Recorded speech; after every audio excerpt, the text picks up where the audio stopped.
देशाची आर्थिक राजधानी मुंबई आणि महाराष्ट्राची सांस्कृतिक राजधानी पुणे या दोन मुख्य शहराला जोडणारा महामार्ग म्हणजे यशवंतराव चव्हाण एक्सप्रेस हायवे।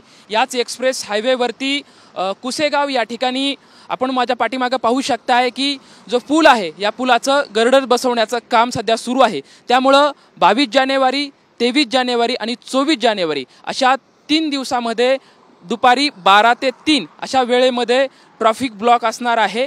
त्यामुळे पर्यायी व्यवस्था वर्सोली टोल नाक्यापासून ते देहू रोड अशी वाहतूक वळवण्यात आलेली आहे। त्यामुळे या महामार्गावरून प्रवास करणाऱ्या सर्व नागरिकांची विशेष ही खूप महत्त्वाची बातमी आहे।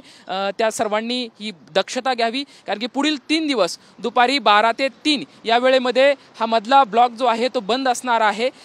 त्यामुळे खऱ्या अर्थानं हा जो महामार्ग आहे तो जवळपास 95 किलोमीटरचा महामार्ग असून अगदी जलद गतीने म्हणजे पुणे ते मुंबई आपण असा प्रवास करत आहोत। आणि याच कुसेगाव या ठिकाणी असलेल्या ब्रिजचं हे काम सध्या सुरू असल्यामुळे हा ट्रॅफिक ब्लॉक असणार आहे। आपण सध्या पाहू शकताय की ज्या पद्धतीनं या पुलावरती गर्डर बसवण्याचं काम सध्या सुरू आहे। जवळपास दुपारी 12 ते 3 या वेळेमध्ये पुढील 3 दिवस हा रस्ता या ठिकाणी बंद करण्यात येणार आहे। त्याच्यानंतर 3 नंतर सुद्धा सुरळीत या ठिकाणी वाहतूक सुरू राहणार आहे। कॅमेरामॅन तुषार नरवळे सोबत लक्ष्मण जाधव, TV9 मराठी, पुणे।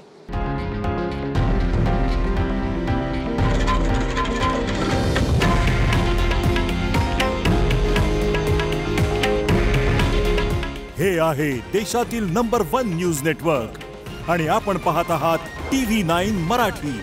काळजी तुमची, हित महाराष्ट्राचं।